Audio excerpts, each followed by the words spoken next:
엄마, 아빠랑 같이 있으면 숨이 막혀 차라리 따로 살면 안 돼? 딸방 앞에서 들은 그 한마디에 저는 그 자리에서 굳어버렸습니다.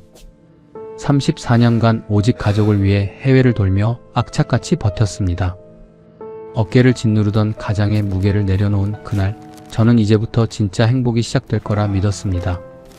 하지만 거실로 돌아온 저를 기다린 건 따뜻한 환대가 아닌 숨막히는 불청객이라는 낙인이었습니다. 당신은 그냥 가만히 있는 게 도와주는 거야. 집안일을 도와도 돌아오는 건 아내의 잔소리뿐이었습니다.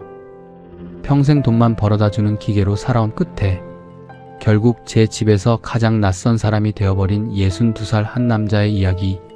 지금부터 제 이야기 시작합니다. 사연 시작하기 전에 구독과 좋아요, 알림 설정 부탁드립니다. 평범한 사람들의 숨겨진 이야기를 매일 전해드리는 채널입니다. 올해 62 이현호입니다. 1년 전 퇴직하던 날, 저는 그날의 공기를 지금도 잊지 못합니다. 34년을 다닌 회사의 문을 영원히 닫고 나온 날이었으니까요. 무역회사에 입사한 게 27이었습니다. 그때는 정말 패기 하나로 버텼습니다. 영어도 서툴고 해외 거래처 문화도 낯설었지만 어깨에 잔뜩 힘을 준 채 악착같이 세상과 부딪혔죠. 그렇게 버티다 보니 대리가 되고 과장이 되고 부장이 되었습니다. 어느 순간부터는 후배들이 저를 보며 부장님처럼 되고 싶습니다라고 말하더군요. 그 말이 제 인생의 가장 큰 훈장이었습니다. 하지만 시간은 누구에게나 공평하더군요. 어느 날 거울을 보니 흰머리가 눈에 띄게 늘었고 계단을 오를 때마다 무릎이 시큰거렸습니다. 정년 퇴직이라는 단어가 더 이상 남의 이야기가 아니게 된 겁니다. 퇴직날 아침, 저는 평소보다 1시간이나 일찍 일어났습니다. 30년 넘게 반복해온 습관이라 알람 없이도 몸이 저절로 반응하더군요. 넥타이를 매는 손이 아주 조금 떨렸습니다. 오늘이 마지막인 걸 알면서도 몸은 여전히 습관대로 움직이고 있었습니다. 아내는 그날도 아침 일찍 요가를 나갔습니다. 텅 빈 부엌에서 혼자 커피 한 잔을 내려 마시며 창밖을 바라봤습니다. 수원의 아침은 평소처럼 조용했습니다. 34년 동안 이어온 출근 전쟁이 오늘로 끝난다는 사실이 실감나지 않으면서도 한편으로는 묘한 해방감을 주었습니다.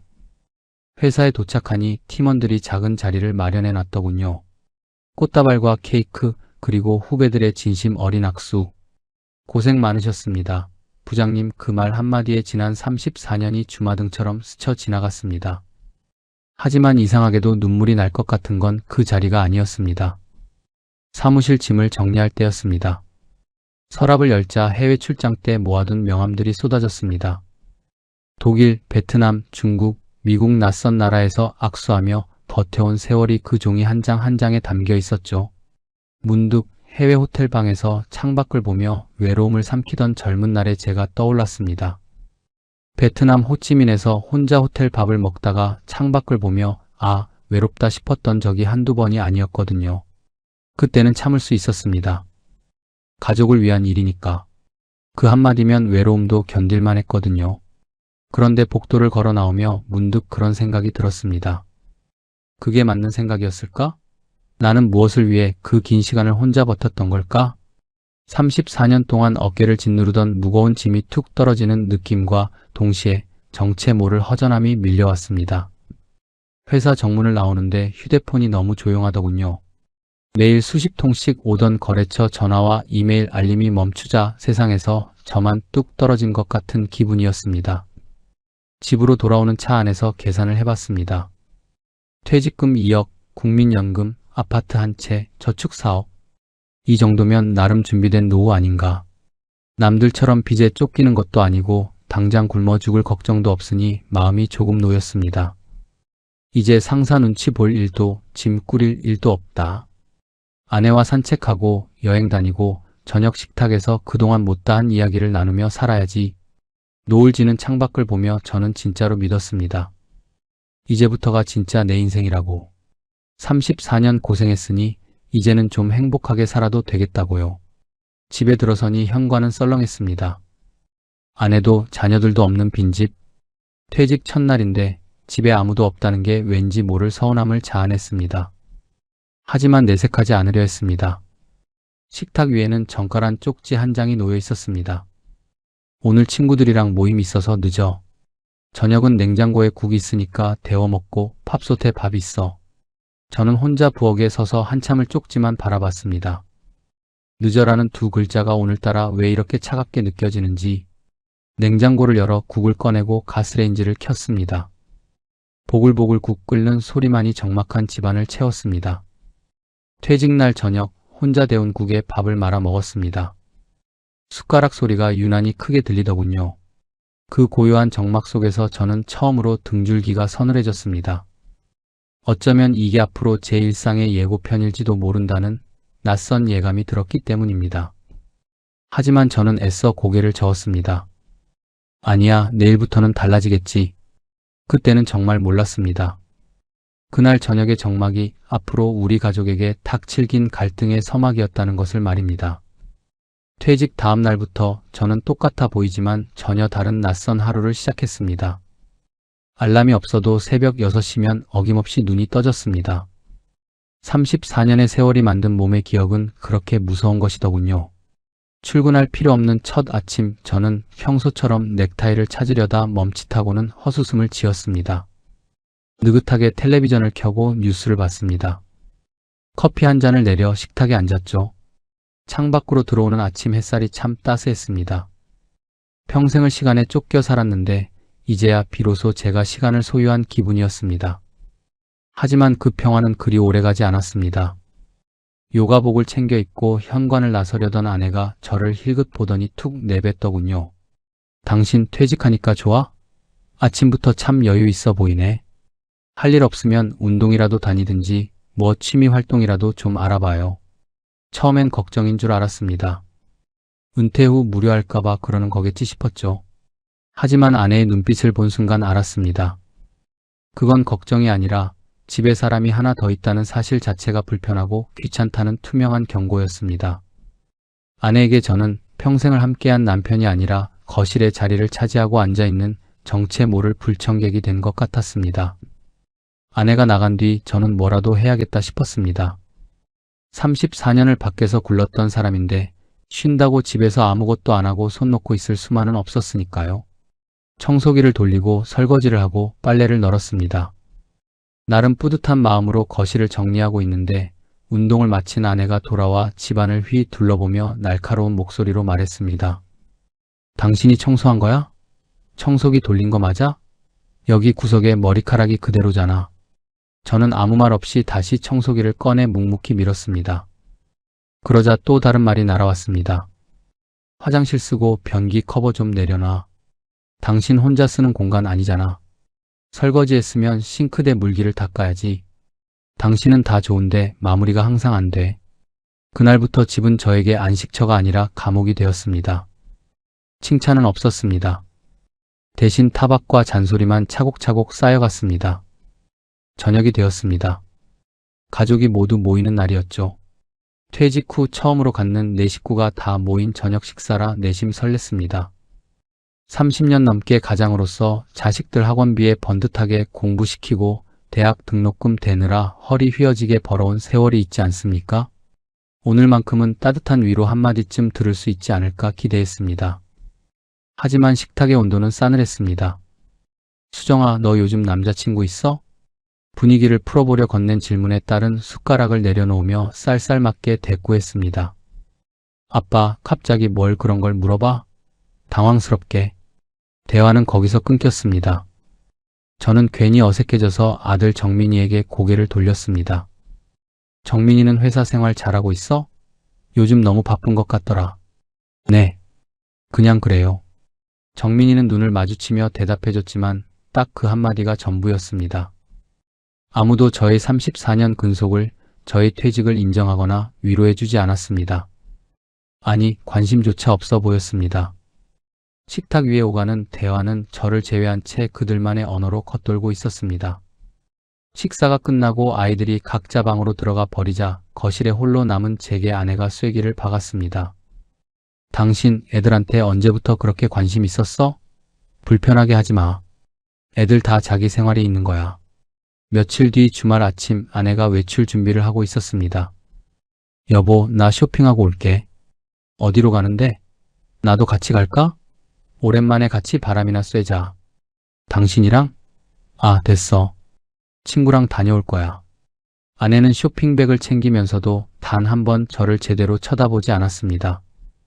차가운 현관문이 닫히고 정민이도 수정이도 각자의 약속으로 집을 나갔습니다. 홀로 식탁에 앉아 식어버린 국에 밥을 말아 먹었습니다. 숟가락 소리만 유난히 크게 울리는 그 정막 속에서 저는 생각했습니다. 평생 성실히 일한 죄밖에 없는데 왜 이렇게 비참한 기분이 드는 걸까? 그동안 우리가 쌓아온 시간이 없으니 당연한 거라 스스로를 다독였습니다. 앞으로 더 노력하면 나아지겠지. 빈 그릇을 설거지통에 넣으며 저는 창밖을 보며 생각했습니다. 저 노을이 지고 나면 내일은 조금 더 나은 하루가 올까? 하지만 물소리가 멈추자 집안은 다시 죽은 듯이 조용해졌습니다. 그 정적 속에서 저는 제가 이 집에서 어떤 자리에 서 있는지 어렴풋이 느끼기 시작했습니다. 가장도 아니고 손님도 아닌 그냥 어색한 누군가. 아무도 없는 거실, 켜진 TV의 소리만 공허하게 울려 퍼지는 밤. 그날 저는 제가 평생을 바쳐 지켜온 이 성이 사실은 나를 받아줄 공간이 없다는 사실을 처음으로 뼈저리게 실감했습니다. 그게 그날 제가 느낀 솔직하고도 아픈 심정이었습니다. 아내에게는 저 없이도 너무나 완벽하게 굴러가는 하루가 있었습니다. 새벽 일찍 요가를 다녀오고 점심에는 친구들과 만나 근사한 밥을 먹고 가끔은 브런치 카페에 앉아 몇 시간씩 수다를 떨다 들어왔죠. 한 달에 한두 번은 친구들과 짧은 여행도 다녀오더군요. 그 완벽한 일상의 틈새에 저는 존재하지 않았습니다. 처음엔 그게 당연한 줄 알았습니다. 30년 넘게 각자의 영역에서 바쁘게 살았으니까요. 그런데 며칠을 지켜보니 그게 단순한 습관이 아니라 저를 철저히 의도적으로 배제한 자리라는 게 느껴지기 시작했습니다. 어느 날 저는 용기를 내서 물었습니다. 여보, 우리 같이 여행 간 적이 너무 오래된 것 같아. 애들이랑 같이 가족 여행이라도 한번 다녀올까? 아내는 잠깐 저를 쳐다보더니 피식 웃었습니다. 애들 바빠. 회사도 가야 하는데 집에서 노는 당신이랑 시간이 같은 줄 알아? 당신 심심하면 친구도 만나고 운동이라도 해. 아직 젊은데 배 나오는 거 관리 안 할 거야? 저는 그 말에 뭐라고 답해야 할지 몰라서 그냥 어색하게 웃어넘겼습니다. 그런데 그날 밤 그 말이 자꾸 머릿속에서 돌멩이처럼 굴러다녔습니다. 같이 가자는 말 한마디가 왜 이렇게 거창하고 어려운 일이 되어버린 걸까요? 며칠 뒤 저는 우연히 아내의 휴대전화를 보게 됐습니다. 아내가 SNS에 올린 여행 사진들이 눈에 들어왔습니다. 환하게 웃는 얼굴, 바닷가에서 친구들과 어깨동무한 모습, 맛있는 음식 앞에서 신난 표정들. 그 웃음이 너무나 낯설었습니다. 저랑 있을 때는 단 한 번도 본 적 없는 아주 생기 넘치는 표정이었거든요. 그리고 더 큰 충격을 받았습니다. 저만 모르는 가족 단톡방이 있다는 걸 알게 됐거든요. 아내와 수정이 그리고 정민이 셋이서 일상적인 이야기를 나누는 방이었습니다. 저녁 메뉴 정하는 이야기, 누가 늦게 들어온다는 이야기, 시시콜콜한 농담들. 저는 분명 이 집의 가장인데 실제로는 이 가족의 가장 바깥 그 언저리에 머물고 있었습니다. 그날 저는 거실에 한참을 멍하니 앉아 있었습니다. 평생 가족을 위해서 밖으로만 돌았던 대가가 결국 이거였나. 집안에서 혼자 고립되는 것, 가족이라는 이름 안에서 제일 멀리 떨어진 사람이 되는 것. 그 서글픔이 그날따라 유난히 깊게 파고들었습니다. 가만히 아내의 지난 시간을 되짚어 보았습니다. 30년 넘게 혼자 아이들 키우고 살림하면서 아내도 분명 자기만의 숨 쉴 구멍이 필요했겠지요. 그게 지금 저렇게 친구들과의 시간으로 나타나는 거겠고요. 마음 한구석은 미안했습니다. 제가 그걸 들어주지 못했거든요. 젊은 날 아내가 수다를 떨고 싶어 할 때 저는 회사 일이 힘들다는 핑계로 피곤하다는 이유로 입을 닫아버렸으니까요. 아내도 처음엔 서운해하고 슬퍼하고 때로는 화도 냈어요.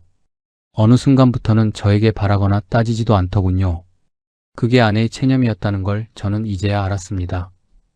혼자 남겨진 빈집에서 저는 뭘 해야 할지 몰랐습니다. 텔레비전을 봐도 재미가 없었고 책을 펼쳐도 글자가 눈에 들어오지 않았습니다.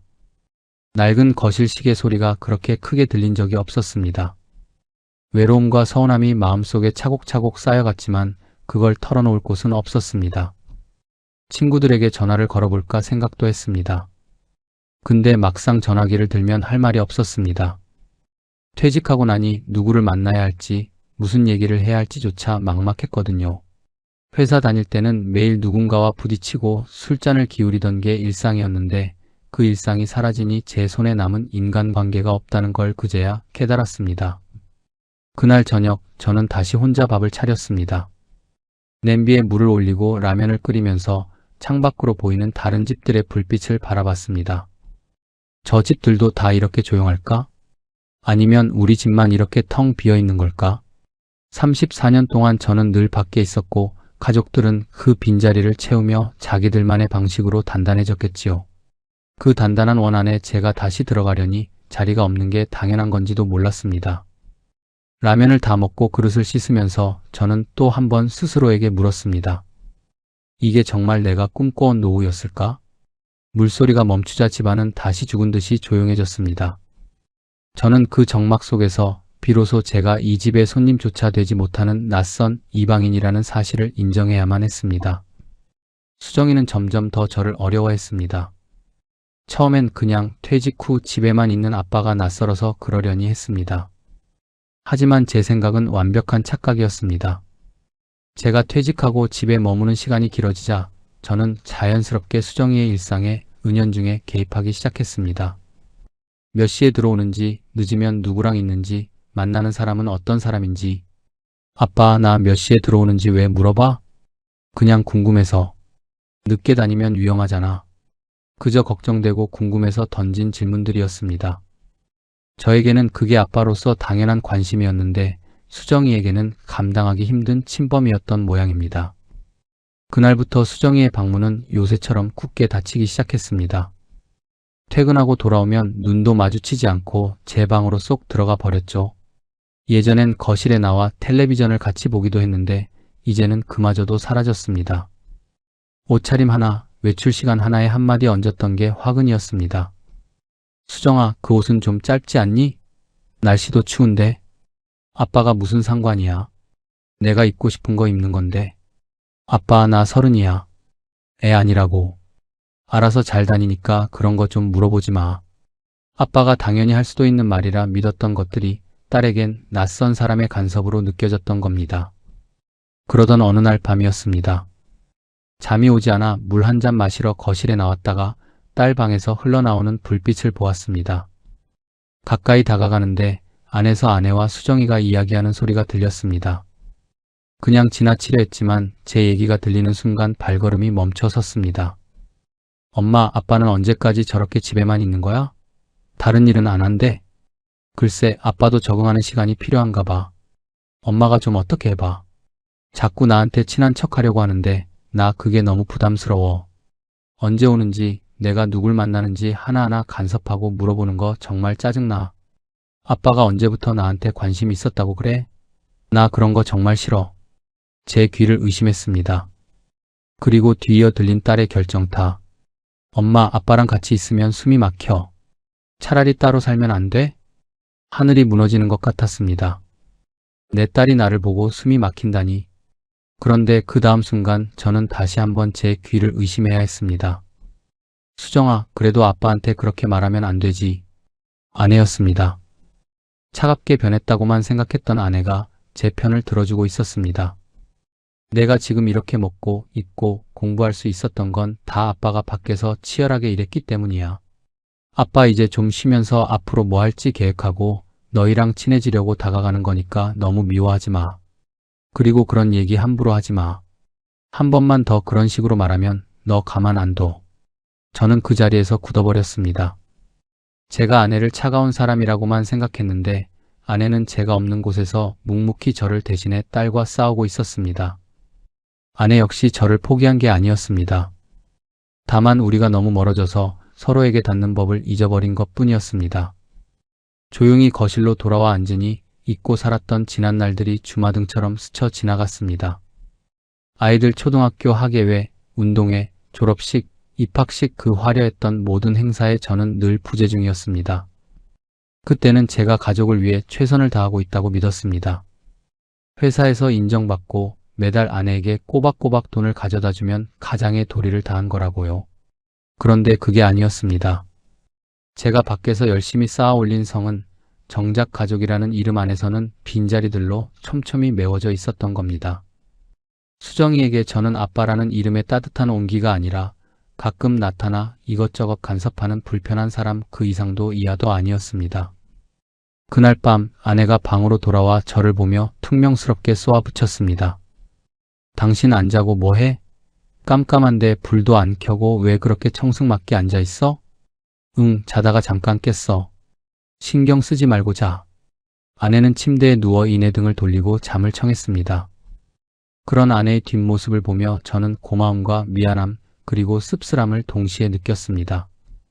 아내는 겉으로는 툭툭대지만 속으로는 혼자서 얼마나 곪고 골맞을까요? 말로는 표현할 수 없는 감정이 파도처럼 밀려왔습니다. 내가 밖에서 돈을 버는 동안 아내는 혼자서 이 텅 빈 집의 고독과 아이들의 사춘기를 오롯이 감당하며 여기까지 온 것이었습니다. 아내의 투명함은 남편을 미워해서가 아니라 남편의 부재 속에서 너무 오랫동안 혼자 싸워온 사람만이 가질 수 있는 거친 보호막이었다는 것을 저는 그날 밤 처음으로 깨달았습니다. 잠들지 못하는 밤 저는 처음으로 제가 살아온 삶의 방식을 통째로 부정하고 싶었습니다.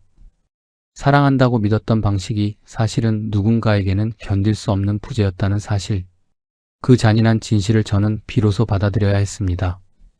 아내의 거친 방어 기제도 딸의 닫힌 방문도 결국은 제가 만든 결과였습니다. 거실에 홀로 앉아 창밖의 차가운 달빛을 바라보며 생각했습니다. 이제 어떻게 해야 할까? 34년의 세월을 하루아침에 되돌릴 순 없겠지만 적어도 이제는 알 것 같았습니다. 내가 그동안 사랑이라 믿었던 것들이 사실은 가족들에게 얼마나 큰 외로움이었는지를 말입니다. 말 한마디가 인생을 결정한다고 합니다. 제가 가족에게 했던 수많은 무심한 말들을 떠올리며 뼈저리게 후회했습니다. 누군가에게는 빈자리로 기억되는 삶, 누군가에게는 불편함으로 기억되는 삶. 나는 과연 어떤 가장으로 기억되고 싶었던 걸까? 답 없는 질문을 던지며 저는 새벽까지 잠들지 못했습니다. 그러나 분명한 건 제가 이제야 비로소 가족의 민낯을 제대로 마주했다는 사실입니다. 아픈 진실이었지만 그 진실을 외면하는 한 우리 가족에게 내일은 없을 것이라는 절박함이 저를 깨우고 있었습니다. 밤이 깊어갈수록 가슴속 응어리는 더 커져만 갔지만 동시에 한 줄기 희망 같은 의지도 생겨났습니다. 그래, 다시 시작해보자.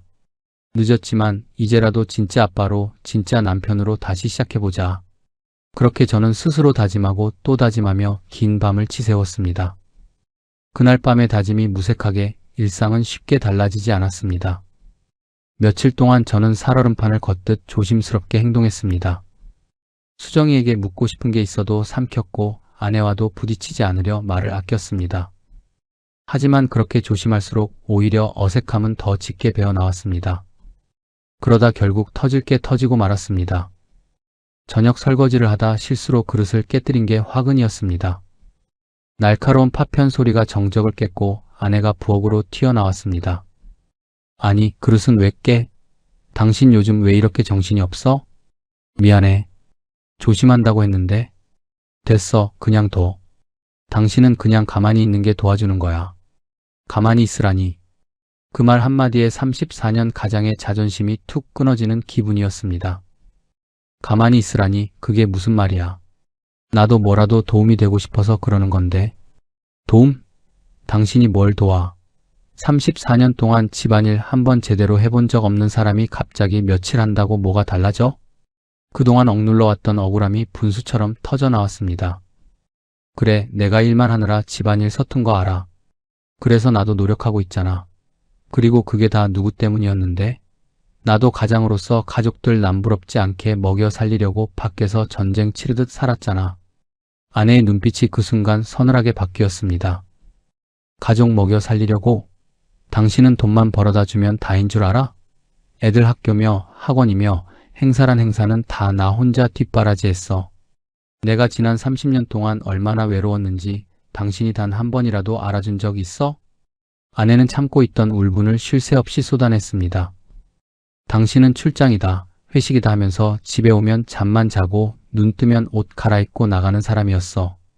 이 집에서 아이들과 나는 아빠 없는 애들, 남편 없는 아내였다고. 당신이 밖에서 벌어온 돈이 부족해서 내가 화가 나는 게 아니야. 아빠라는 사람이 남편이라는 사람이 없어서 내가 화가 나는 거라고. 이제 와서 아빠 노릇, 남편 노릇 하려니까 받아들이는 나도 애들도 숨이 막혀. 나도 이제는 아이들 다 키웠고 제 앞가림 하니까 내 생활 좀 편히 살아보고 싶은데 당신 은퇴하고 집에 있으면서 내가 얼마나 숨 막히는 줄 알아? 억지로 끼워 맞추려고 하지 마. 나도 애들도 이제 당신 눈치 보는 거 지쳤어. 아내는 그 말을 끝으로 방으로 들어가 버렸습니다. 저는 그 자리에 멈춰 서서 아무 말도 할 수 없었습니다. 아내의 말이 다 맞는 말이었으니까요. 가장이라는 이름으로 밖에서 버틴 그 세월이 사실은 가족으로부터 가장 멀어지는 긴 여정이었다는 걸 비로소 깨달았습니다. 그날 밤 도저히 집안의 공기를 견딜 수 없었습니다. 거실에서 뜬 눈으로 밤을 지새우고 새벽동이 트자마자 낚시 가방을 챙겨 밖으로 나섰습니다. 낚시터에 도착하니 저와 비슷한 또래의 남자들이 듬성듬성 자리를 잡고 있었습니다. 다들 저처럼 혼자였습니다. 누구는 멍하니 물만 바라보고 누구는 담배만 피우고 누구는 의자에 앉아 졸고 있었습니다. 그 모습이 묘하게 안쓰럽고 또 동질감이 느껴졌습니다. 낚싯대를 던져놓고 멍하니 수면을 바라보는데 아내의 말이 귓가를 떠나지 않았습니다. 내가 무얼 잘못했나? 내가 살아온 시간은 뭐였는가? 처음엔 화가 났지만 시간이 흐를수록 화는 잦아들고 대신 안쓰러움이 차올랐습니다. 혼자 아이들 키우고 혼자 고독을 견뎌온 사람이 제 옆에 있었는데 저는 그걸 단 한 번도 제대로 들어준 적이 없었습니다.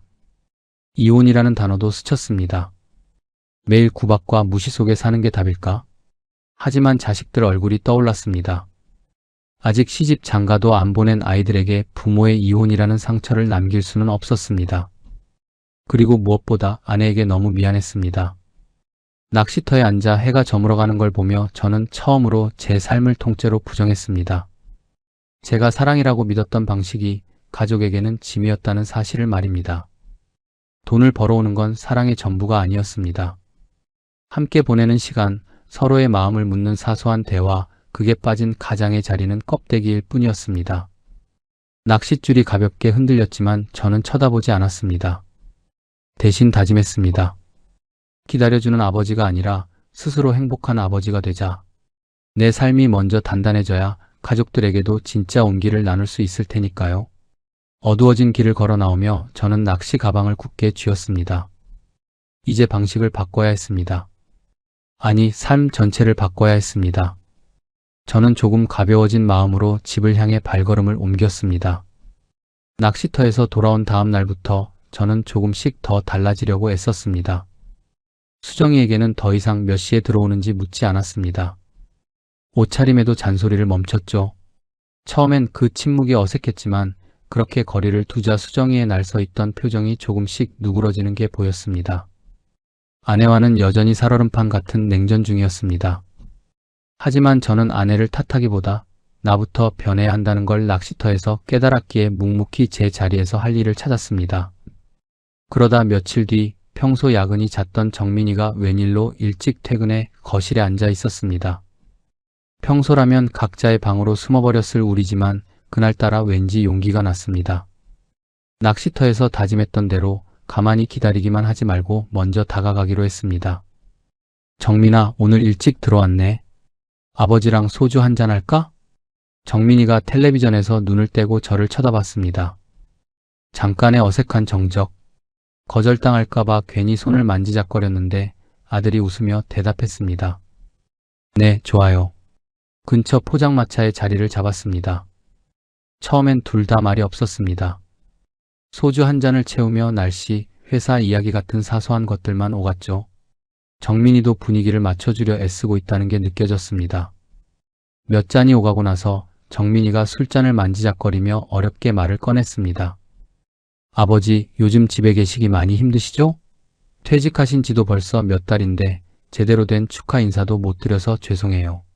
아니라 가족끼리 마음만 알면 됐지. 아버지가 오히려 미안하다. 괜히 가족들 눈치 보이게 하고 힘들게 하는 것 같아서.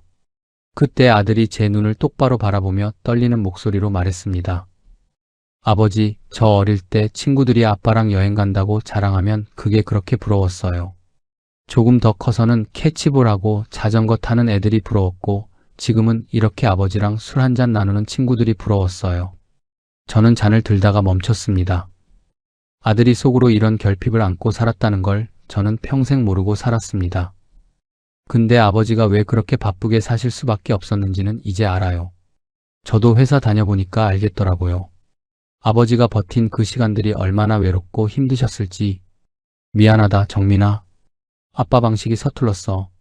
사랑한다고 생각했던 게 너희한테는 짐이었구나. 아니에요, 짐은 아니었어요. 그냥 저희도 많이 외로웠던 거죠. 외로웠다는 그 한마디가 가슴에 박혔습니다. 그건 아들이 아니라 34년을 밖에서 맴돌았던 제 영혼이 저에게 하는 말 같았습니다. 아버지, 저 이제 와서 아버지한테 뭐 바라는 거 없어요. 그냥 이렇게 가끔 술 한잔하면서 얘기 나누는 거, 이런 거면 충분해요. 수정이는 아직 애예요. 그 누구보다 아버지를 그리워했을 거예요. 정민이의 말을 들으며 저는 묵묵히 술잔을 비웠습니다. 그러자 아들이 제게 뼈있는 충고를 건넸습니다. 아버지, 엄마랑 여행이라도 좀 다니세요. 왜 집에서 그렇게 축 처져 계세요? 엄마랑 화해도 하시고 아버지 인생도 이제 좀 즐겁게 사셔야죠. 두 분이 맨날 싸우시는 것보다 각자 좋아하는 거 하면서 사이좋게 지내시는 게 저희도 훨씬 편해요. 그날 포장마차에서 나와 집으로 걸어오는 길, 정민이와 저는 어깨를 나란히 하고 걸었습니다. 평소라면 어색했을 그 거리가 그날은 이상하게 따뜻했습니다. 아들이 혼자 삼켜온 서운함, 그리고 끝까지 아버지를 이해하려 했던 그 깊은 마음을 알게 된 것만으로도 그 밤은 제게 큰 위로가 되었습니다. 집에 돌아와 정민이는 먼저 방으로 들어갔고 저는 거실에 앉아 잠시 밤 공기를 마셨습니다. 이제 한 사람씩 천천히 마음을 다시 이어가 보자. 어둠 속에 홀로 앉아 있었지만 더 이상 예전처럼 춥지는 않았습니다. 이제야 비로소 진짜 아버지가 되는 첫걸음을 뗀 것 같았습니다. 정민이와 술잔을 나눈 그날 이후 저는 마음 한쪽이 이전보다 훨씬 단단해진 것을 느꼈습니다. 이제는 가족들이 나를 어떻게 생각할까 전전긍긍하며 기다리는 아버지가 아니라 스스로 행복한 아버지가 되기로 다짐했습니다.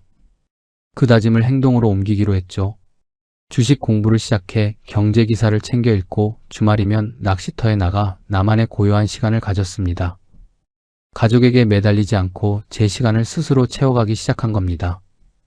처음엔 그 시간이 외롭고 낯설었습니다.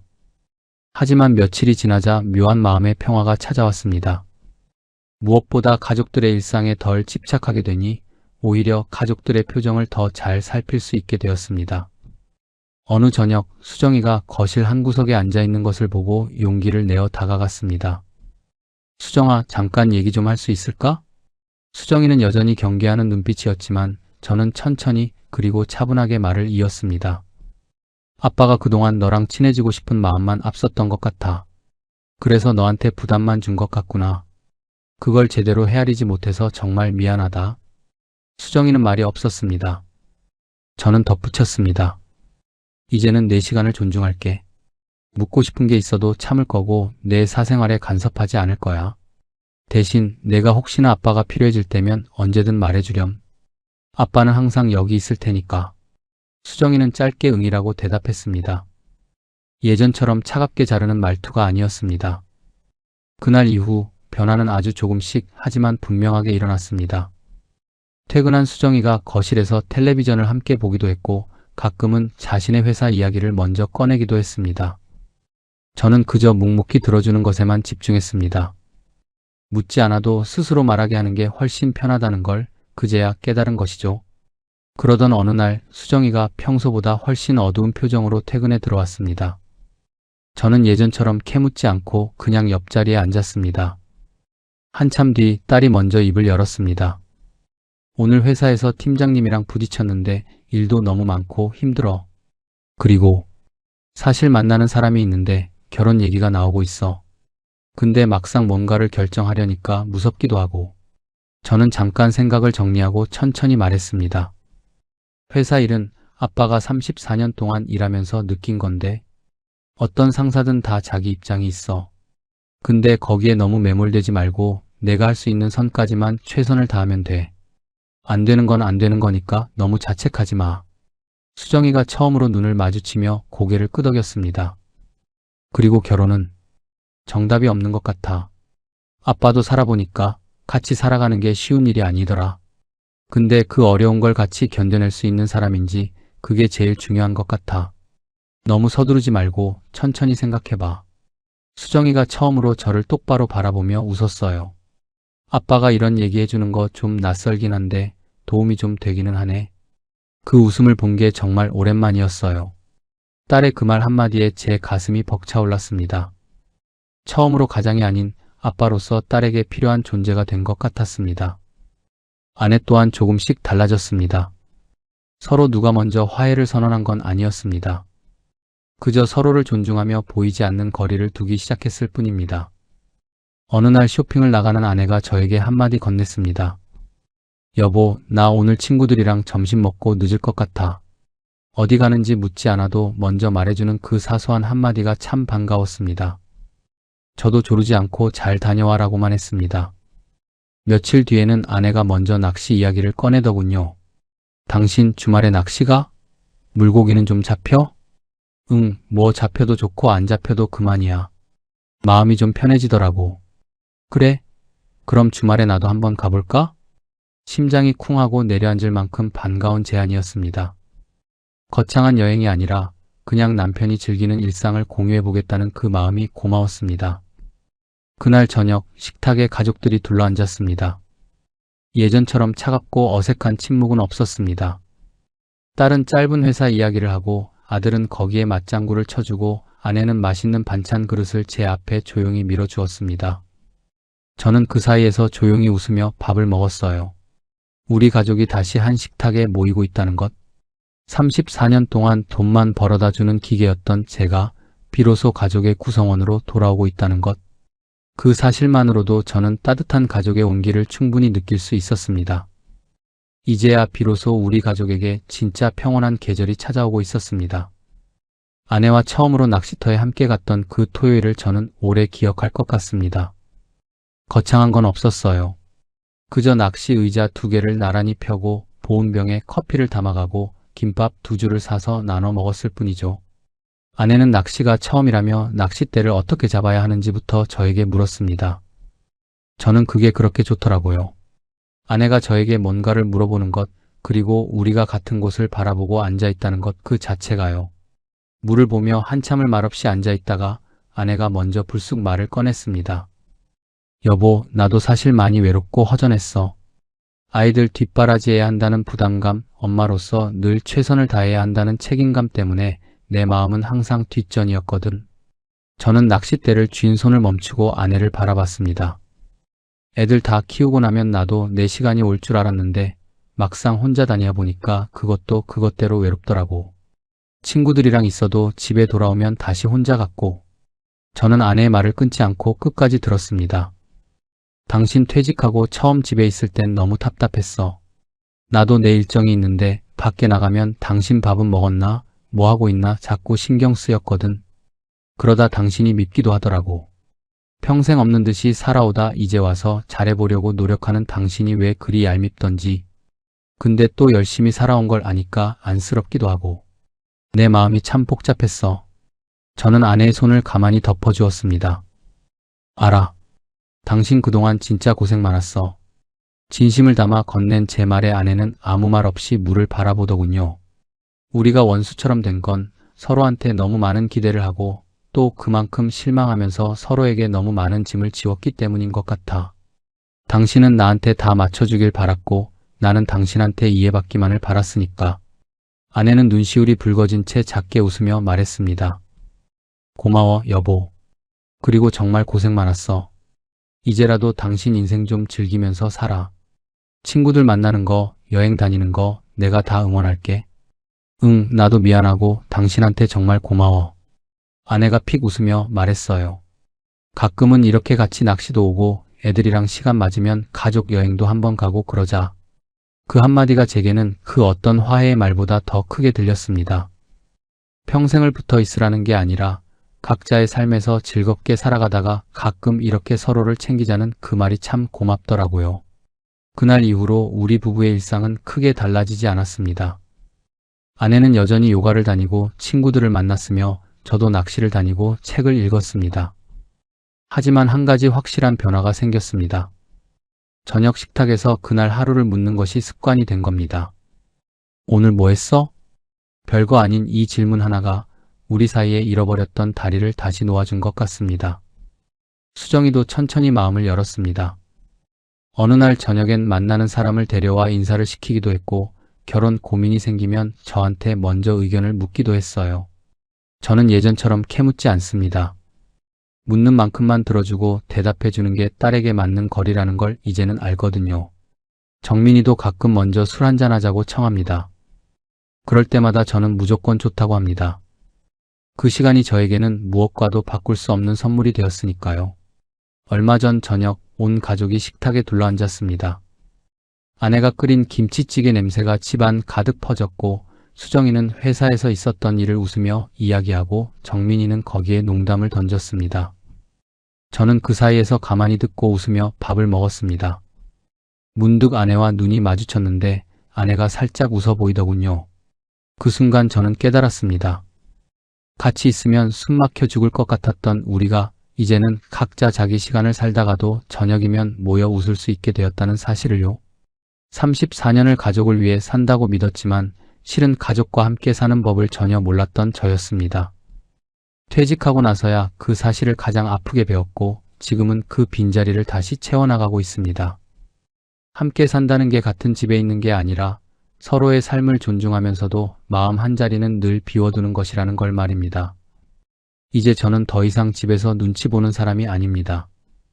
아내도 저를 견뎌야 할 짐으로 보지 않습니다. 거창한 화해는 없었습니다. 그저 매일 조금씩 서로에게 맞는 거리를 찾아간 시간들이 우리를 다시 연결해 주었을 뿐입니다. 퇴직 첫날 저는 혼자 편의점 도시락을 먹으며 그게 노후의 시작인 줄 알았습니다. 하지만 지금은 알 것 같습니다. 진짜 노후는 가족 모두가 각자의 자리에서 자신의 삶을 살아가면서도 저녁이면 다시 모이는 법을 배운 지금부터라는 것을요. 오늘도 저는 식탁 앞에 앉습니다. 아내가 차린 따뜻한 밥 한 그릇과 아이들의 웃음소리와 그리고 비로소 제자리를 찾은 저 자신과 함께요. 이것으로 우리 가족의 두 번째 계절은 아주 평온하고 따뜻하게 시작되고 있습니다. 제 목소리에 끝까지 귀 기울여 주셔서 감사합니다. 전해드린 이야기가 마음 한구석에 작은 울림이 되었기를 바랍니다. 지나온 세월만큼 앞으로 마주하실 여러분의 내일도 늘 평온하고 따뜻하셨으면 좋겠습니다. 지금까지 평범한 사람들의 숨겨진 이야기를 전해드리는 청춘은 안단테였습니다. 귀한 시간 내어 끝까지 함께 해주셔서 진심으로 고맙습니다.